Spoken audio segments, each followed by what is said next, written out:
गजाननं भूतगणाधिसेवितं सर्वभूतचारुभक्षणं मासतं शोकविनाशकारकं नमामि विघ्नेश्वरपादपङ्कजम्।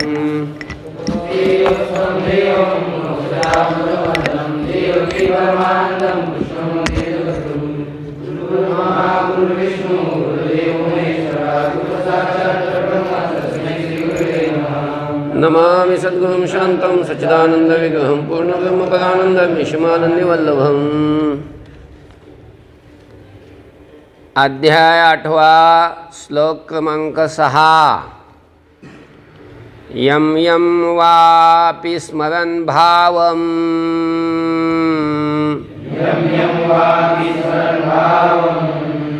त्यजत्यन्ते कलेवरम् तं तमेवैति कौन्तेय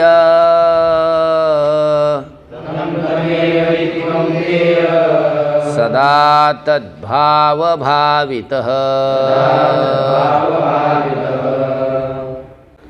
यं यं वापि स्मरन् भावं त्यजत्यन्ते कलेवरम्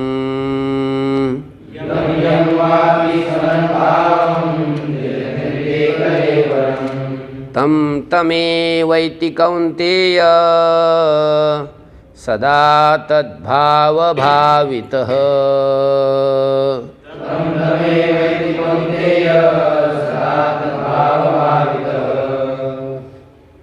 यं यं वा अपि स्मरन् भावं त्यजति अन्ते कलेवरं तं तं एव एति कौन्तेय सदा तद्भावभावितः। बघा,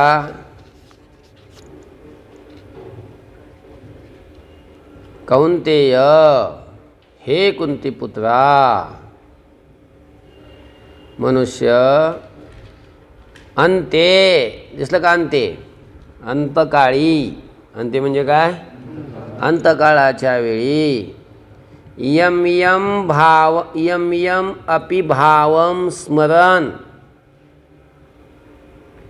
यम यम वा अपि भावं स्मरन्, दिसलं का? ज्या ज्या पदार्थाचं स्मरण करत कलेवरम त्यजती, कलेवर म्हणजे शरीर, त्यजती म्हणजे सोडतो. म्हणजे मनुष्य अंतकाळाच्या वेळेला ज्या ज्या पदार्थाचं स्मरण करत हे शरीर सोडतो, सदा तद्भाव भावितः, सतत त्याच पदार्थाच्या भावाने तो युक्त असल्यामुळे, म्हणजे त्याच पदार्थाचं तो चिंतन करत असल्यामुळे, त्या पदार्थाचं चिंतन सतत त्याने चिंतन केलेलं असल्यामुळे, म्हणजे त्या चिंतनाने तो युक्त असलेला तो पुरुष तम तम एव एति, त्या त्याच पदार्थाला तो काय होतो? प्राप्त होतो. येती, इति नाही, येती. आलं लक्षामध्ये? तम तम एव एति, त्या त्याच पदार्थाला तो काय होतो? प्राप्त होतो. अजून एकदा सांगायचं का? कौन्तेय हे कुंतीपुत्रा, अर्जुना, मनुष्य अंते म्हणजे अंतकाळाच्या वेळी यम यम भावम यम यम अपि भावम स्मरण, ज्या ज्या पदार्थाचं स्मरण करत कलेवरम त्यजती, कलेवर टाकतो, सोडतो, म्हणजे शरीर सोडतो.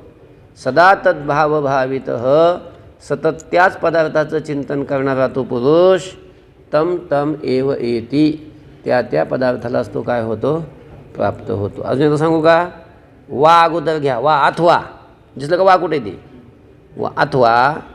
कौन्तेय हे कुंतीपुत्रा,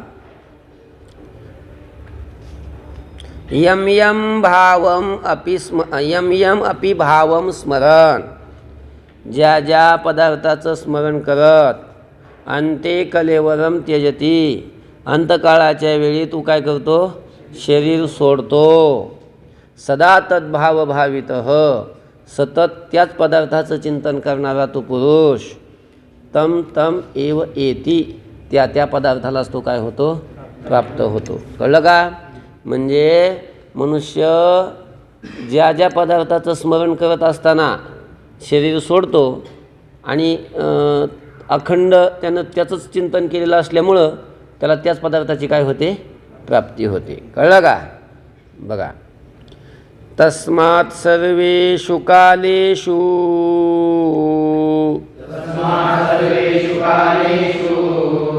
मामनुस्मर युध्य च मय्यर्पितमनो बुद्धिर्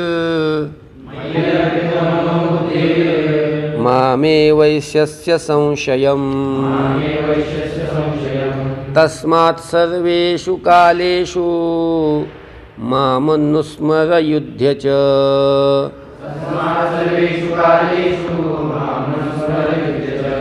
मय्यर्पितमनो बुद्धिर् मामे वैश्यस्य संशयम्.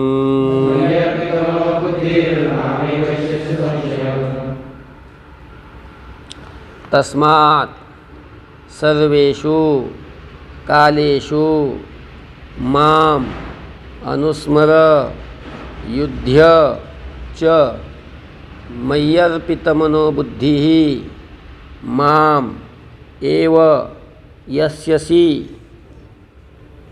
असंशयम, असा पदच्छेद आहे. कळलं? बघा आता, तस्मात, तस्मात म्हणजे म्हणून. काय म्हणून रे? अंतकाळाच्या वेळेला मनुष्य ज्या पदार्थाचं स्मरण करत शरीर सोडतो, तो त्याच पदार्थाचं सतत चिंतन करत असल्यामुळे त्याला त्याचीच काय होते? प्राप्ती होते.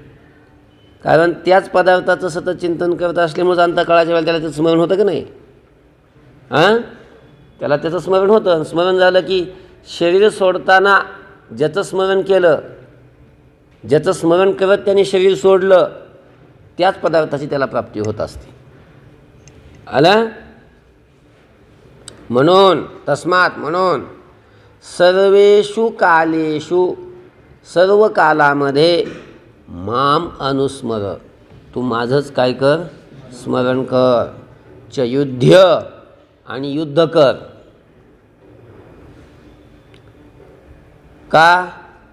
कारण मयी अर्पित मनोबुद्धी ही, माझ्या ठिकाणी अर्पण केलेली आहे मन आणि बुद्धी ज्यानी, असा तू. कसा? कसा? माझ्याच ठिकाणी ज्यांनी काय केलेलं आहे? मन आणि बुद्धी अर्पण केलेली आहे, असा तू. मामेव यस्यसि, तू मलाच काय होशील? प्राप्त होशील. असंशयम, याच्यात काही संशय नाही. कळलं का? संशयम म्हटलं की संशय आहे, असंशयम म्हटलं की संशय नाही. आलं? बघा, अजून एकदा सांगतो.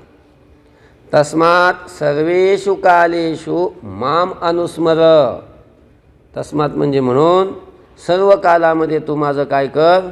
स्मरण कर. च युध्य, आणि युद्ध कर.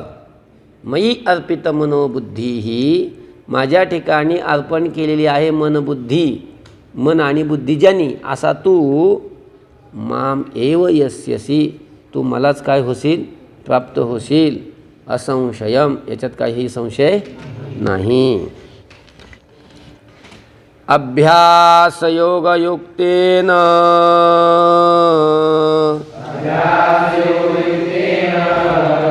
चेतसा नान्यगामिना परमं पुरुषं दिव्यं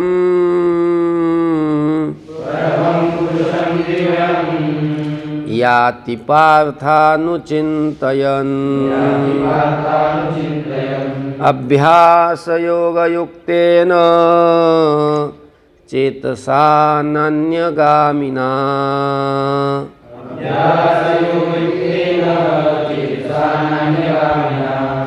परमं पुरुषं दिव्यं याति पार्थानुचिन्तयन्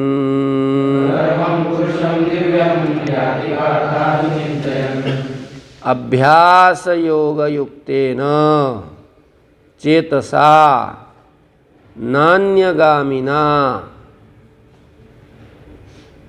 न अन्यगामिना परमं पुरुषं दिव्यं याति पार्थ अनुचिंतयन. बघा आता पार्थ अगोदर घ्या. पार्थ दिसलं कुठे? पार्थ म्हणजे हे पृथापुत्र अर्जुना. अभ्यासयोगयुक्तेन नान्यगामिना चेतसा. चेतसा शब्द पकडायचा. चित्तानं माझं चिंतन कशाने करायचं असतं? चित्तानं. पण कशा चित्तानं त्याचं वर्णन केलं आहे?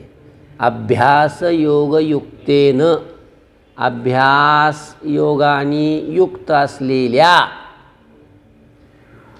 आणि न अन्यगामिना कोणत्याही विषयाकडं न जाणाऱ्या चेतसा चित्तानं. ते चित्त कसं आहे? अभ्यास योगानं युक्त आणि कोणत्याही विषयाकडे न जाणार असं चित्त. अशा चित्तानं अनुचिंतयन माझं चिंतन करणारा. दिसलं का? माझं चिंतन करणारा पुरुष. कशा चित्तानं चिंतन करतोय? अभ्यास योगानं युक्त. अभ्यास म्हणजे चित्ताला माझ्या ठिकाणी स्थिर करण्याचा अभ्यास जो करतो आणि अशा अभ्यासानं जो युक्त आहे, अशा अभ्यास योगाने युक्त आणि विषयाकडं ज्याचं चित्त जातच नाही, कोणत्याच विषयाकडं मला सोडून कोणत्याच विषयाकडं ज्याचं चित्त जात नाही, अशा चित्तानं नान्यगामी ना चेतसा, कोणत्याही विषयाकडं न जाणाऱ्या चित्तानं अनुचिंतयन माझं चिंतन करणारा. तो कुठं जातो? परमं दिव्यम पुरुषम याती. परम पुरुषाला, दिव्य पुरुषाला तो जातो म्हणजे प्राप्त होतो. कळलं का? आलं? अजून एकदा सांगू का? अभ्यास योगयुक्तेन नान्यगामिना चेतसा. हे दोघं तिघं जावं टाकायला. पळा लोक. वरचे पण बादले आणा, पळा.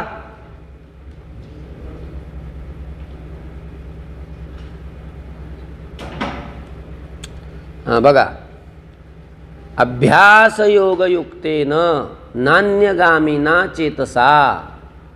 अभ्यास योगाने युक्त असलेल्या आणि अन्य विषयाकडं न जाणाऱ्या चेतसा म्हणजे चित्ताने अनुचिंतयन माझं चिंतन करणारा.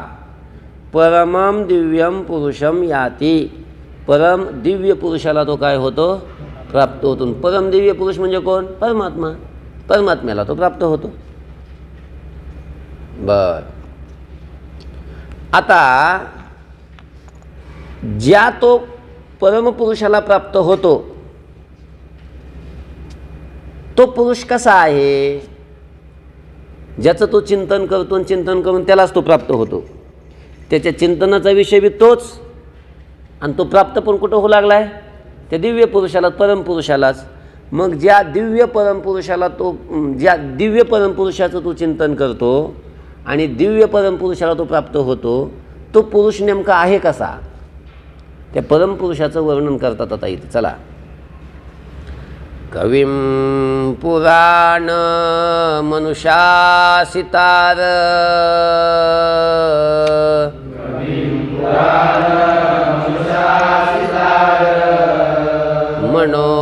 मनोरणीयां समनुस्मरेद्यः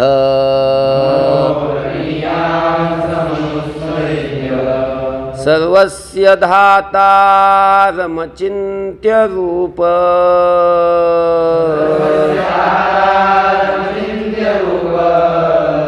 मादित्यवर्णं तमसः परस्तात् कविं पुराणमनुशासितार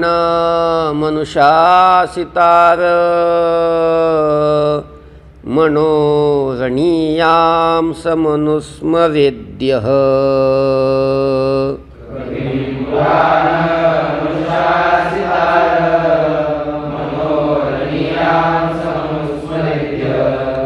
सर्वस्य धातारमचिन्त्य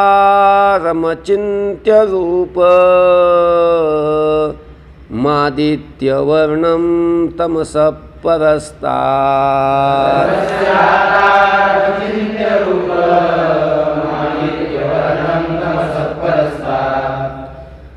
आता पदच्छेद बघा, नीट व्यवस्थित शब्दाची फोड बघून घ्या बघा.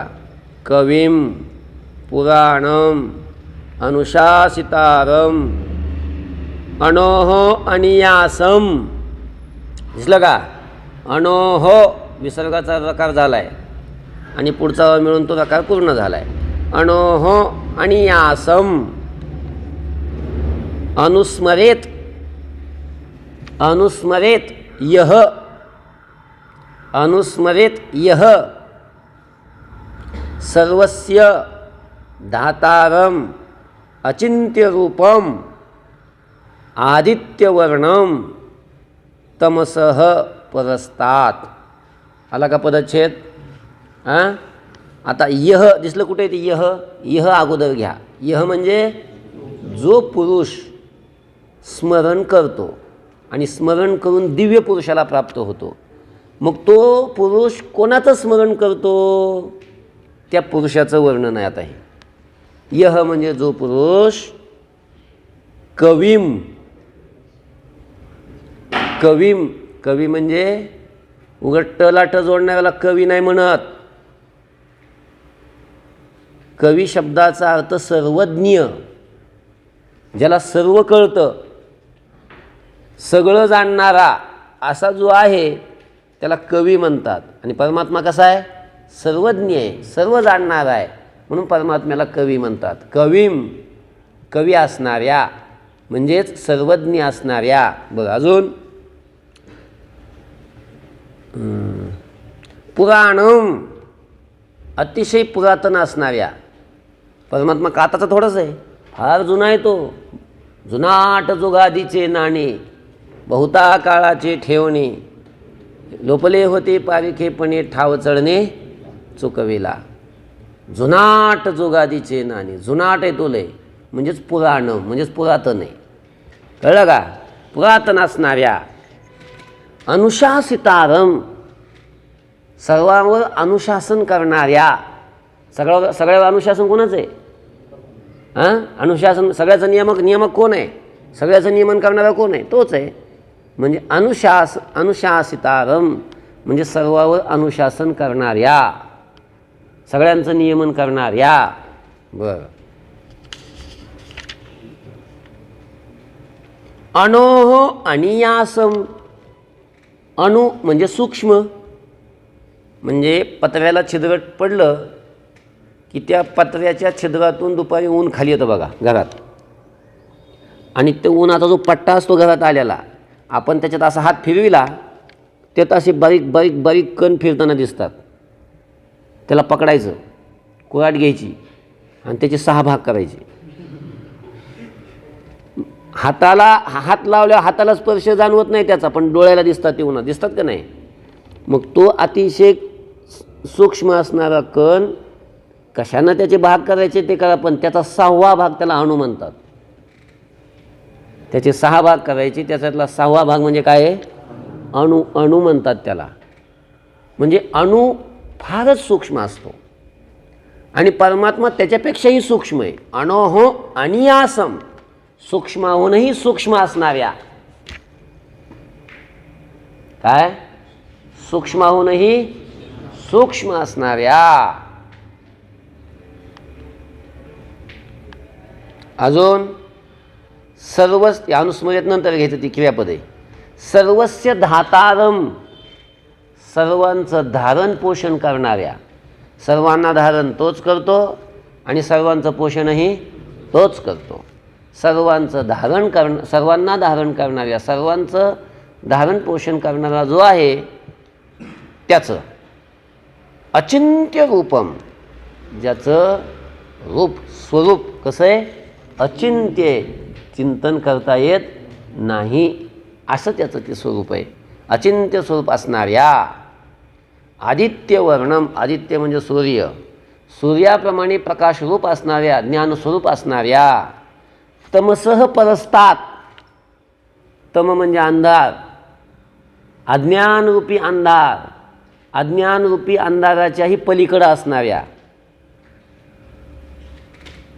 त्या परमात्म्याचं अनुस्मरेत जो चिंतन करील. काय करील? जो चिंतन करील, स्मरण करील, तो त्या दिव्य पुरुषाला काय होईल? प्राप्त होईल. कळलं का? पुढं लावून घ्यायचं. आपण तिथं नाही दिलं होती, पण आपण नाव काय द्यायचं, ते लावून घ्यायचं. सरळ सरळ सांगू का? काय सांगितलं या श्लोकामध्ये? हिथं कर्ता हा यह आणि क्रियापद आहे अनुस्मरेत, जो स्मरण करील. आणि कुणाचं स्मरण करील? सगळं त्याचं वर्णन केलं आहे. कर्म आहे परमात्मा, परमात्मा काय तिथं स्पष्ट शब्द दिलेला नाही, त्याचं फक्त वर्णन केलं आहे, सगळे विशेषणं दिलेत त्याचे. आणि असा असा परमात्मा, अशा अशा परमात्म्याचं जो स्मरण करील, एवढं सांगितलं या श्लोकात. मग असं स्मरण जो करील अशा परमात्म्याचं, तो त्यालाच प्राप्त होईल. आपण लावून घ्यायचं ते पुढं. कळलं का? एकदा सांगू. यह म्हणजे जो पुरुष, कवीम सर्वज्ञ असणाऱ्या, पुराणम पुरातन असणाऱ्या, अनुशासितारम सर्वांचं अनुशासन करणाऱ्या, अणोह अनियासम अणुपेक्षाही अणु असणाऱ्या, म्हणजे सूक्ष्महूनही सूक्ष्म असणाऱ्या, सर्वस्य धातारम सर्वांचं धारण पोषण करणाऱ्या, अचिंत्य रूपम ज्याचं स्वरूप अचिंत्य आहे, अचिंत्य स्वरूप असणाऱ्या, आदित्यवर्णम सूर्याप्रमाणे प्रकाशरूप म्हणजे ज्ञानरूप असणाऱ्या, तमसह परस्तात अज्ञानरूपी अंधाराच्या पलीकडे असणाऱ्या त्या परमात्म्याचं जो पुरुष अनुस्मरित काय करेल? स्मरण करील, तो त्यालाच काय होईल? प्राप्त होईल. प्रयाण काले मनसाचलेन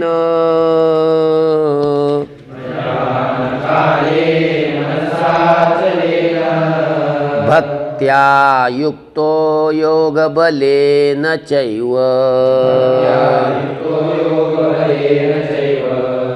भ्रुवोर्मध्ये प्राणमावेश्य सम्यक्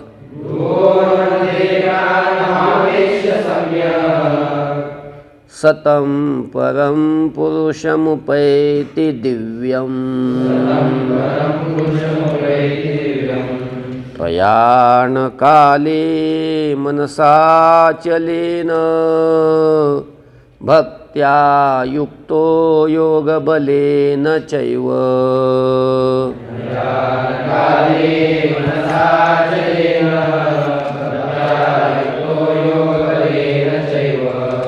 भ्रुवोर्मध्ये प्राणमावेश्य सम्यक् सतं परं पुरुषमुपैति दिव्यम्.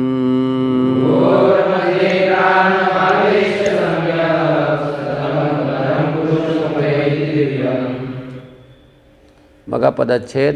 प्रयाणकाले मनसा अचलेन भक्त्या युक्तः योगबलेन च एव भ्रुवोः मध्ये प्राणम आवेश्य सम्यक् सह तं परम पुरुषम उपैति दिव्यम. आलं? बघा आता जो पुरुष काय करतो? प्रयाणकाले, दिसलं का? प्रयाणकाले, प्रयाण काळाच्या वेळी, मरण जवळ येतं ना, शरीर मनुष्य सोडतो त्यावेळी त्याला प्रयाण काळ म्हणतात. प्रयाणकाले, प्रयाण काळाच्या वेळी भक्त्या युक्तः च योगबलेन युक्तः किंवा भक्त्याच योगबलेन युक्तः, भक्तीनं आणि योगबलाने युक्त होऊन प्राणम भ्रुवोः मध्ये सम्यक आवेश्य, हे घ्यायचं. दिसलं का? किंवा भ्रुवोमध्ये प्राणम सम्यक आवेश्य असं घ्या. ह्या भुवाया त्याला भ्रुकुटी म्हणतात. तर या भुवायांच्या मध्ये इथं प्राणाला सम्यक म्हणजे चांगल्या प्रकारे, आवेश्य म्हणजे स्थापन करून, तिथं स्थिर करून. प्राणाला कुठं स्थिर करायचं? भ्रुकुटीच्या मध्ये. आणि भ्रुकुटीच्या मध्ये प्राणाला स्थापन करून अचलेन मनसा, अचल मनानं जो पुरुष त्या दिव्य पुरुषाचं चिंतन करतो, कळलं का? अनुस्मरेत इथं लावून घ्यायचं आपण. आता इथं नाही, पण आपण काय करायचं?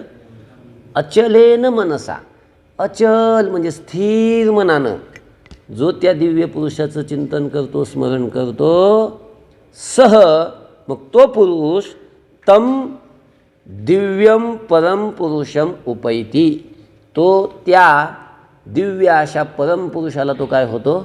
प्राप्त होतो. कळलं का नाही?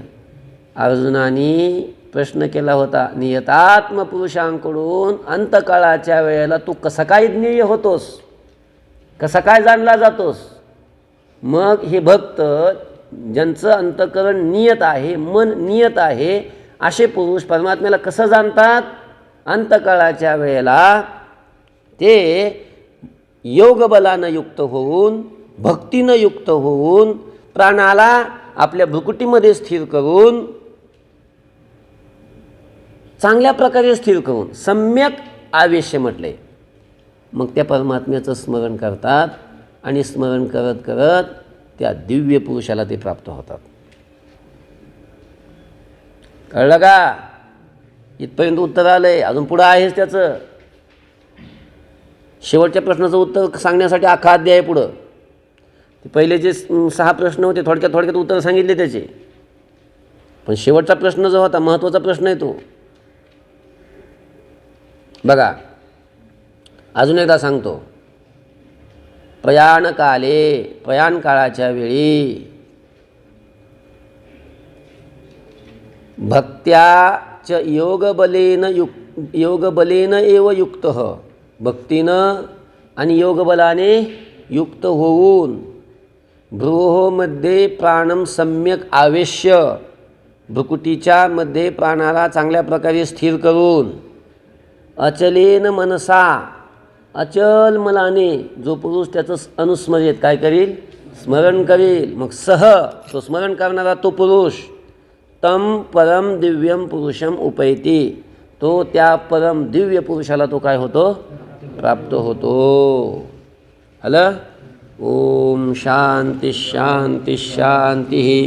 पुंडली कवरधारी विठ्ठल श्री ज्ञानदेव तुकाराम मौली ज्ञानेश्वर महाराज की जय. जगद्गुरु तुकाराम महाराज की जय. सद्गुरु जोग महाराज.